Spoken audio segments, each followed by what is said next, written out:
Bonjour et bienvenue sur la chaîne L'état d'être. Donc, j'espère que tout le monde va bien. Aujourd'hui, on se retrouve pour une version plus détaillée et plus complète de l'audio sur la réalité objective et sur la réalité subjective. Donc la chaîne fonctionnera de cette façon, c'est-à-dire avec des audios condensés pour retrouver l'essentiel de l'information et des audios en version longue pour approfondir sur le sujet. Donc je trouve que c'est assez sympa. Les condensés, comme vous pouvez le voir, sont plus travaillés, donc c'est-à-dire que je les écris. Après quoi, j'enregistre et j'essaie vraiment de mettre de la forme et du fond sur ces audios. Et là, on va parler un peu plus librement du sujet sans trop de pression pour essayer d'être voilà, le plus exhaustif possible, même si j'ai pas la prétention de faire vraiment tout le tour de cette notion de réalité qui est très très très complexe. De toute façon, ça sera l'objet de bon nombre d'audios.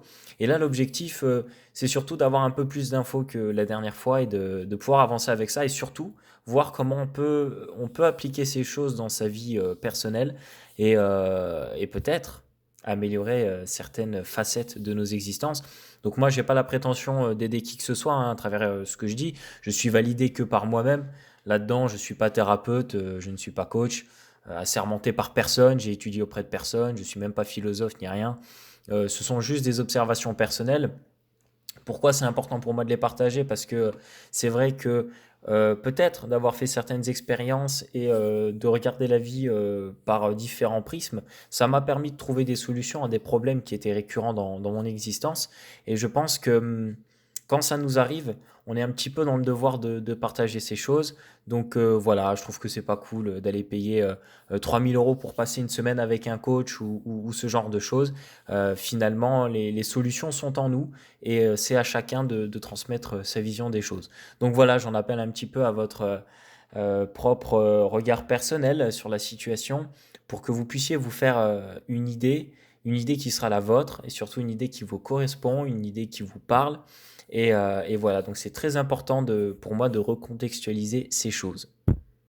Donc vous l'avez compris, l'objectif de la chaîne, c'est plutôt de revenir vers son autonomie personnelle parce que je ne crois pas qu'il existe réellement de thérapie ou de méthode miracle qui nous permettra d'aller mieux, mais juste peut-être l'envie d'aller faire ce voyage intérieur vers soi, parce que l'humain est un être très complexe et on ne peut s'arrêter à une seule thérapie ou à une vérité universelle et unique qui nous sortirait de tous nos malheurs.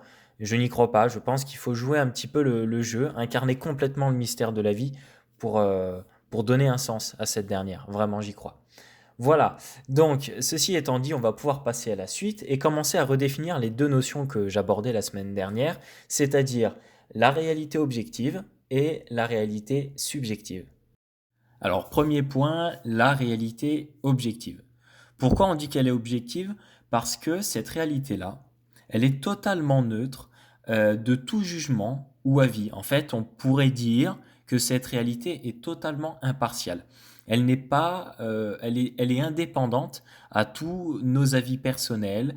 Elle est indépendante de tous nos ressentis. En fait, elle coexiste de façon totalement indépendante. Donc c'est pas nous qui la façonnons. Cette réalité objective, c'est la réalité qu'on expérimente tous en même temps par le biais de nos cinq sens. On peut dire aussi que c'est notre réalité commune. C'est un endroit où on se retrouve tous et où on a des interactions cohérentes. Pourquoi aussi on dit qu'elle est objective ou consensuelle? C'est parce que dans cette réalité se trouvent des notions que nous avons définies ensemble, ce qui nous permet de les reconnaître et donc du coup de savoir de quoi on parle à chaque fois. Quelque chose d'objectif, par exemple, c'est l'alphabet. C'est-à-dire qu'on s'est mis d'accord sur toutes les lettres, sur leur son, sur la façon de les écrire, et surtout sur la manière dont on doit les interpréter. Ainsi sont nés des mots, on s'est mis d'accord sur ces mots, et ça nous permet de nous comprendre. Vous voyez, tout ce que je suis en train de dire depuis tout à l'heure a été fait par un consensus avant, ce qui nous permet, et ce qui vous permet aujourd'hui, de comprendre entièrement ce que je dis, et moi d'essayer de m'exprimer de façon cohérente. Donc, vraiment pour recontextualiser, c'est cette réalité dite consensuelle qui nous permet d'évoluer dans un même environnement dans lequel nous pouvons interagir les uns avec les autres de façon totalement cohérente. Donc On expérimente, je le rappelle, cette réalité par le biais de nos cinq sens, d'accord? Et cette réalité, elle est totalement impartiale et totalement indépendante de tout jugement ou avis extérieur. Elle existe indépendamment de nous. Maintenant, on vient au deuxième point. Qu'est-ce que la réalité subjective? Pourquoi on dit qu'elle est subjective? Parce qu'elle est entièrement influencée euh, par nos préférences, influencée par nos expériences de vie, influencée par nos émotions. Et cette réalité-là subjective, elle vient donner de la texture à notre expérience de la réalité objective. Je vais m'expliquer. Parce que comme ça, c'est un petit peu compliqué dit comme ça. Si vous et moi, on observe une montagne, on observe quelque chose, bon, c'est factuel, on voit une montagne, ok, on est d'accord qu'au sommet, il y a de la neige, on est d'accord qu'il y a une forêt qui parcourt cette montagne, on est d'accord pour dire que son altitude est de 4000 mètres. En revanche, là où on ne peut pas tomber d'accord, c'est sur notre façon d'apprécier cette montagne. C'est-à-dire que certains vont ressentir de l'allégresse, vont se sentir dans un état de joie, un état de plénitude, et d'autres vont peut-être se sentir dans de l'indifférence. Ça, c'est complètement induit par notre réalité subjective. Et en aucun cas, on peut le démontrer. Je ne peux pas vous montrer pourquoi je me sens bien face à cette montagne. Il n'existe aucune preuve de ce que je suis en train de vivre de l'intérieur.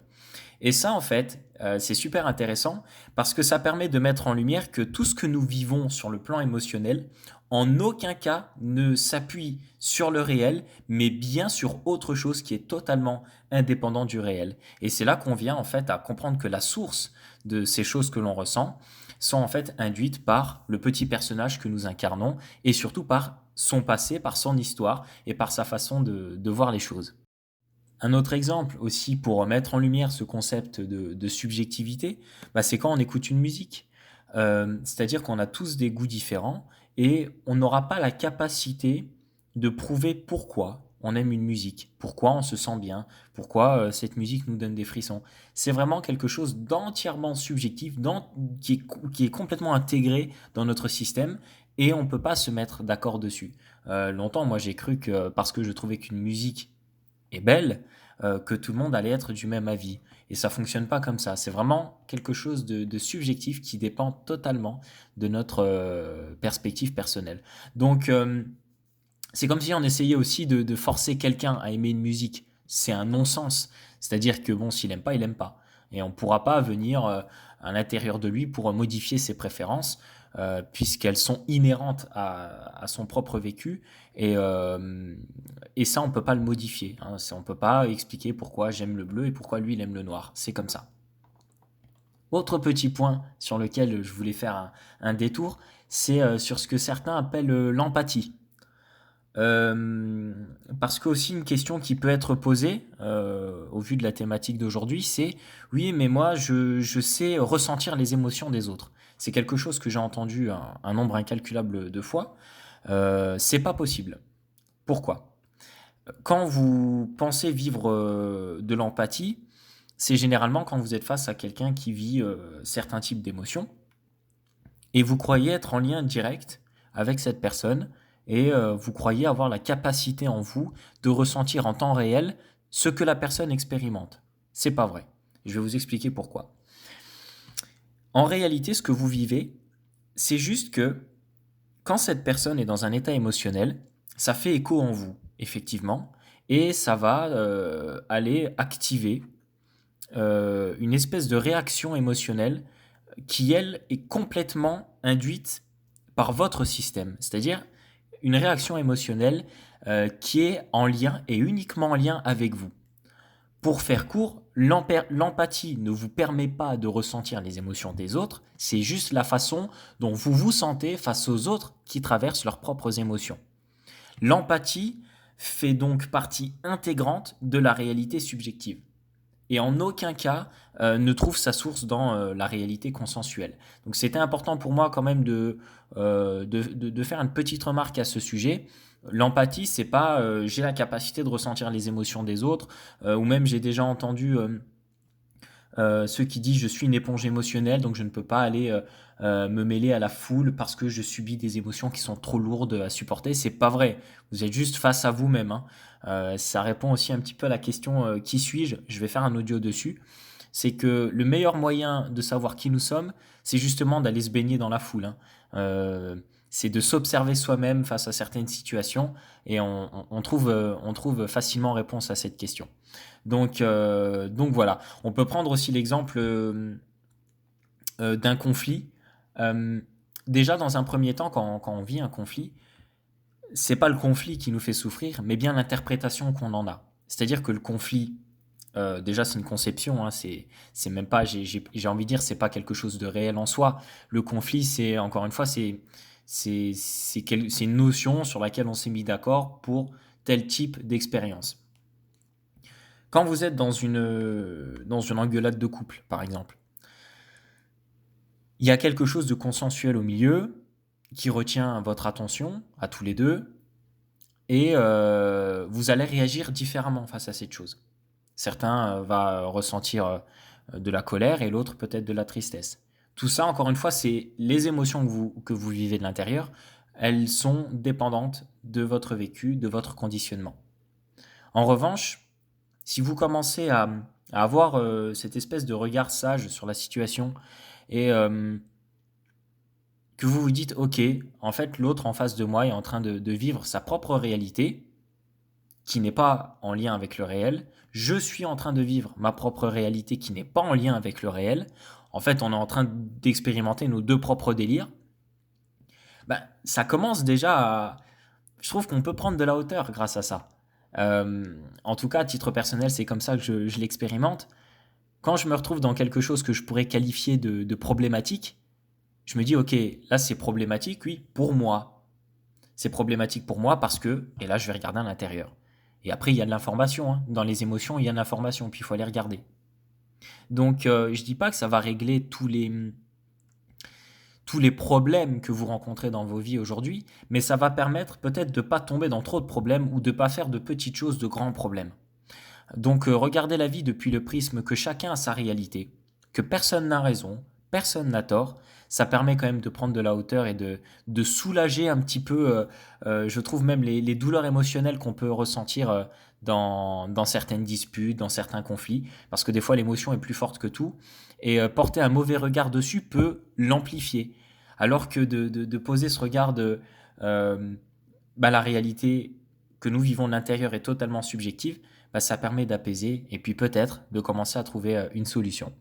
Donc voilà les amis, j'espère que j'ai été assez clair sur ce sujet.